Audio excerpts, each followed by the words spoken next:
Mike McCool here. I'm in the Royal Examiner studio, and with me today is Gerry Maiatico. Gerry is the fire marshal in Warren County.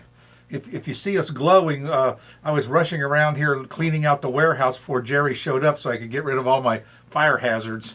So I'm sweating here, you know. Well, Mike, he said, I'm going to write you up if I find anything.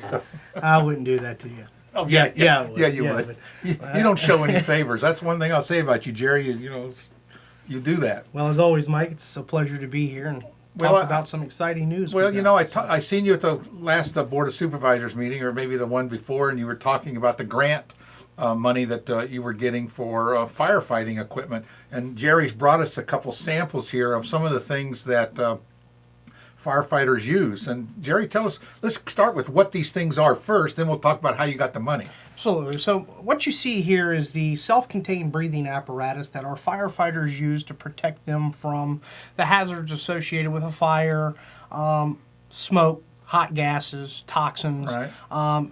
Ultimately our respiratory protection equipment. What's in there? Inside of here, this is an air cylinder. Inside of there is enough air for approximately 45 minutes. They call it a 45-minute cylinder. It holds 4,500 psi's of air. Through exertion of energy, it can last anywhere between 25 to 45 minutes, depending on the firefighter's air consumption. So they have to change these things out when they're fighting, if they're going in and out. Yeah, absolutely. Based off of our staffing levels, a firefighter may use 2 or 3 cylinders worth of air for the duration of that incident. How do you fill those up? We have a specialized cascade system that cleans the air and pumps it into cleans the air, stores it, and we're able to fill these cylinders. Oh, that's pretty nice. So what is this thing right here? This looks like a... So yeah, this is simply the COVID mask here. Certainly, we got to have some type of way. The self-contained breathing apparatus is a whole system of an air cylinder that's gone through a series of high-pressure hoses. Ultimately, it reduces that pressure down to a breathable pressure through a regulator that affixed to a face mask. That face mask is ultimately what will be on that firefighter's face. Right. And outside of its personal protective equipment, this is the only thing that is not covered by some type of clothing equipment when that firefighter enters that fire incident. Well, you see them all the time wearing these things, and you wonder, you can see the smoke, and so these things are sealed and fit their faces. And that's right. So the masks come in a variety of sizes. All of our emergency responders go through a specialized fit test and training to be able to wear this equipment. But yeah, this will actually seal around the face, so that's why firefighters can't have facial hair or beard, because you got to have an adequate seal. Yeah, I never noticed. You're right. I've never noticed a fireman with a beard on there. Well, you want to go old school, the beards actually used to be the respiratory. They would wet the beards, take it, and put it in their mouth, and that would filter out the smoke and toxins. Kind of like you have a Dalmatian to find the fire hydrant, right? That's a little before my time. So these are on almost every riding position that you see on a fire truck, ambulance, specialized vehicle. If it's an emergency vehicle, it likely has one of these systems for that riding position. What's this weigh? Because I see where you have to wear this on your back. That's around 40 pounds. Oh my gosh, yeah. And that doesn't count the heavy coat and the boots and everything else you've got on. What's the typical weight? So a full complement of protective equipment and clothing and the tools that the firefighters wear, that will add approximately 70 pounds to the profile of that firefighter. Well, let's talk about a RIP. What does a RIP stand for? Well, RIT, Rapid Intervention Team. This pack here is what is carried on. So there's ultimately one of these on every fire truck, and this is designed and primarily used for rapid intervention team concept. If we have a firefighter wait a minute. Mark, can you get here? Everything okay? Okay, good. We want to make sure we see this in the camera. So if you have a firefighter that becomes lost, trapped, unable to escape, the assembly of our firefighters will ultimately grab this pack. We will have a mayday go out throughout the incident, and a series of action steps take place. Part of that is this is the bag that the firefighters actually carry in, and this system connects to this system under the premise of the firefighter's mask may have come off, they have run out or become low on air. So it's almost like a filling station per se for this self-contained breathing apparatus to provide enough air and oxygen to pull that firefighter out of harm's way to the safety environment. Right. So the grant has provided the ability to purchase 114 of the actual harness packs. Okay, and that's enough for all our firefighters? That is enough for all of the riding positions Okay. throughout our fire and rescue Okay. system. 228 air cylinders and 13 RIT packs. 114 masks. And what would something like all that cost? So at the end of the day, this is approximately an $830,000 grant program, or $850,000 is what the order was for our fire and rescue system. Right. So what are we going to, how are we getting this grant? Has this been approved yet? So at the August 18th Board of Supervisors meeting, the Board of Supervisors elected to approve the acceptance of the grant. So that acceptance actually brings in $725,000 of federal funds, Okay. grant money. And that money come from what department? That money came from the Federal Emergency Management Agency Assistance to Firefighters Grant. That $725,000 roughly had about a 10% match to it. In addition to this equipment, the RIT packs and a few other things were not covered under the grant program. So with the approval of the FEMA grant, the Board of Supervisors approved the out-of-pocket expenditure of approximately $121,000. But you were saying earlier before we went on the air that this is money that you've been setting aside and saving over years, is that? That's correct. So each year, the Virginia Department of Fire Programs provides a fire programs fund. That money is generated through certain fees levied on insurance policies throughout the Commonwealth. So while roundabout you already paid your tax Right. associated, that comes from state monies. Chief Mabee has, over the many years, taken that money and been able to put it into a fund balance for special projects associated with capital improvements and expenditures. Right. So we were able to re-outfit, upgrade, and replace all of our respiratory protection equipment. We actually only currently have 4 of these throughout the county, so we're increasing that to 13 RIT packs throughout the county. The training associated with it, without asking the Board of Supervisors for any new money, without pushing the cost onto the taxpayer, we were able to do it by, in essence, using money that we've set aside. You've been saving for a rainy day, I guess. That's correct, and it here. was raining. It was definitely. That's correct. These are things that are really important to the firefighter, and things that may never get used. You know, things like this. We hope this never gets you used, hope and you we never- hope this never gets used, but you we have know to the, have it. You the will- likelihood. You know this will. Right. The premise that this is here, this is for emergency situations surrounding our Well, firefighters. that's like, firemen only get called in an emergency, it seems like. That's So correct. that and when they want to do a fire inspection. But other than that, but we do appreciate our firefighters. It's like one of those. It's like insurance. You don't need it until you need it. You need it. Nobody wakes up in the morning and says, "I think I'm going to have a fire today." Right, exactly. Nobody wakes up and thinks, "I'm going to end up calling the ambulance today." It always seems though they come at 2:00 in the morning. It's kind of like heart attacks, That's right. That's right. If we could only schedule it better. Right, If we could only it's schedule just like the lady on the YouTube was saying, well, why did we put a deer crossing here? Wouldn't it be more convenient to go? That's right. But you're right. We just never know. We have to plan for these emergencies. But so this is an approved operation. They voted for it to approve it. So our Board of Supervisors was gracious enough to see the benefit in accepting that money. Okay. To appropriate the money that Chief Mabee has been able to save.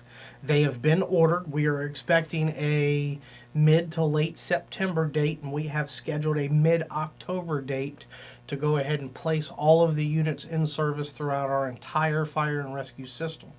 Probably the biggest benefit out of this entire program is, as we were talking before we went on the air, is this has been a responsibility of the individual fire company, the volunteer firefighters, to be able to raise enough funds to purchase this equipment.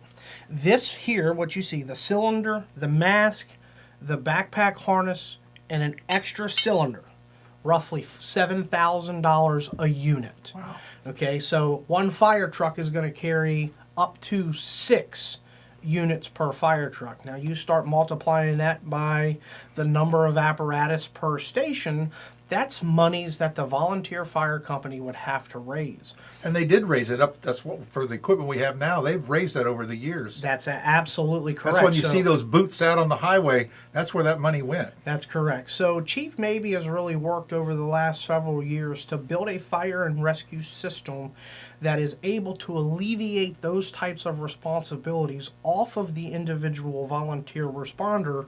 So that volunteer responder has to do ultimately 3 primary things: prepare for the emergency response, train for the emergency response, and conduct the emergency response. If we can prevent that volunteer firefighter from having to work bingo or stand on the side of the street with a boot, that allows that volunteer firefighter to primarily focus on the emergency response aspect.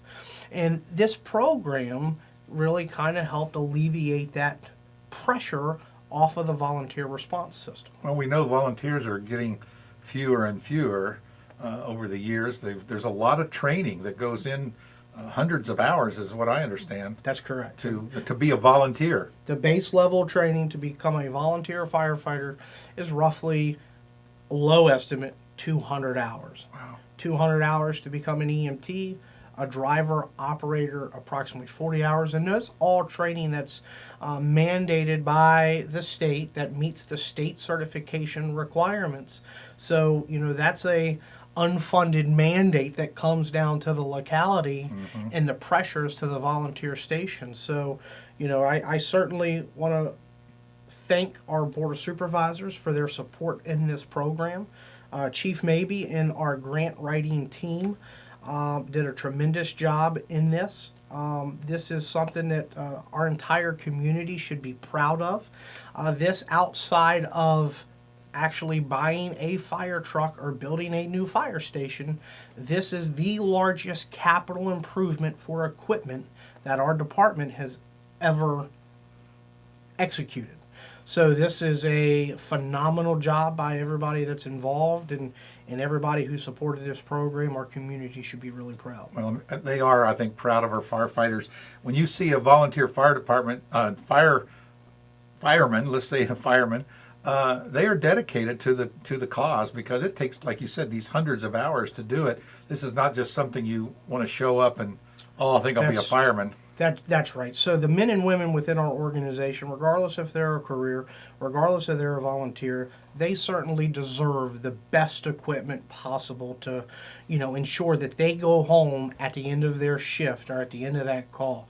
This equipment is a huge milestone and a huge step to ensure the safety of our emergency responders. Well, Gerry, I know that you do a lot of work in the fire marshals. It's one of those jobs you don't really want to have people show up to, but I do know there's a lot of investigations that goes on in these fires to find out, arson, not arson, what caused it, how we can prevent them.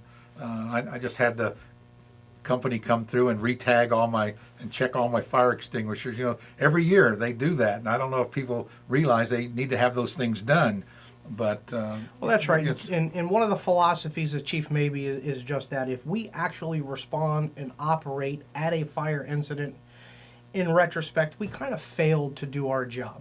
We want to be a preventative response organization. We want to make sure that you, the community, have the tools and equipment you need to prevent that fire from happening. But in the event of an unfortunate emergency, a fire response in the community, we want to be able to collect that data to ensure that it doesn't happen again. Because ultimately, as you said, nobody wakes up and expects to have a fire in their home. No. And oftentimes, that's one of the worst days of somebody's life when they do experience that emergency. One thing I think I knew it, but I just discovered was these smoke detectors have life expectancies on them. That's right. So yeah, I'll get a shameless plug in right now for fire because safety. I was painting and all of a sudden, boy, this thing's all discolored. I look at it, 1998. I thought, I think I better get some. That's right. So a smoke alarm is only good in accordance to the manufacturer's recommendations, most of which are 8 to 10 years. Exactly. So you certainly wouldn't keep a gallon of milk in your refrigerator past its expiration date. But a lot of people don't consider that smoke alarm having an expiration Exactly. date. Check your smoke alarm. It has a manufacturer's date on that. 10 years from that date, you should be replacing that smoke alarm. If you don't have the ability or the financial resources right now to provide a smoke alarm or a new smoke alarm for your home, give us a call. 540-636-3830. We provide them and will install them in your home for absolutely no cost. Now he tells me after I just put 20 of them in my. No, but it is really something that we need to think about. The fire, a smoke detector, an evacuation plan, and we don't right. really think about these things in our home that are really important that your brain can, pull out when you have an emergency. One of the primary, as you alluded to, one of the primary jobs for the fire marshal's office is to prevent the fires from happening, and when they do, to be able to collect the data. While we have now $800,000 worth of new equipment going in service across our entire fire rescue system, it's my job to make sure we never use it. Exactly. And I can't do it by myself. I'm a fire marshal's office of one, but hopefully I have 40,000 junior fire marshals out there that's going to check the fire extinguishers, check your smoke alarm, make sure they're working. Don't underestimate that just because it's there, it's going to work. You actually got to test it at least once a month. Even if you push the button and it beeps, that doesn't mean it's still going to detect the That's smoke. right. So you want to hold the button, make sure that it'll activate. If it has dead or missing batteries in it, replace it. The analogy that I use is if the batteries die in your TV remote control, we panic.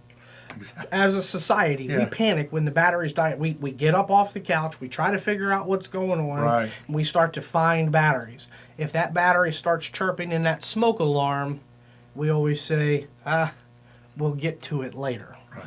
Don't underestimate the importance of the early warning that smoke alarm can provide. It is literally the one life-saving tool that you have in your home, and it's often mostly ignored. Yeah, we don't want that. That's correct. Well, Gerry, you're always welcome to come back and talk to us about safety things and new equipment and firefighting in general. We really appreciate everything that you do at the fire department, you and Chief Mavey, which he is retiring. He is. I don't know what I'm going to do. I'm going to miss him. Well, people don't realize they have a mandatory retirement age for fire chiefs, don't they? They do. They do. And the chief has met that date. Yeah, he calls it discrimination. It's age discrimination against him. It is. But I think he'll enjoy a change of pace. Yeah, 25 years of service to his community, and he's really taken our fire and rescue system. This is just a small example of the many strides that we have made as far as a global fire and rescue system countywide. And I think we're not done seeing him. I think he'll still have an active part in the community in our fire and rescue system somehow. And maybe we'll make him a volunteer fireman. well, and I think that's his plan. Well, Gerry, again, thanks so much for all you do and everything that our volunteer fire department does, and all our first responders, EMT. That's probably the next topic we should talk about, is our EMT personnel. We haven't really discussed let's them. We're actually in the midst of a EMT program right now. We have a core group of dedicated volunteers going through that program. Certainly they were highly motivated, gung-ho, and we had this little thing called COVID-19 hit that really slowed their process down, but we have a lot of students that have remained committed in achieving that licensure and certification level. So we'll talk about that on the next time. I really appreciate that. All right, again, thanks again for coming. I really appreciate it. As always, Mike, it's a pleasure to be here. Thanks, Gerry.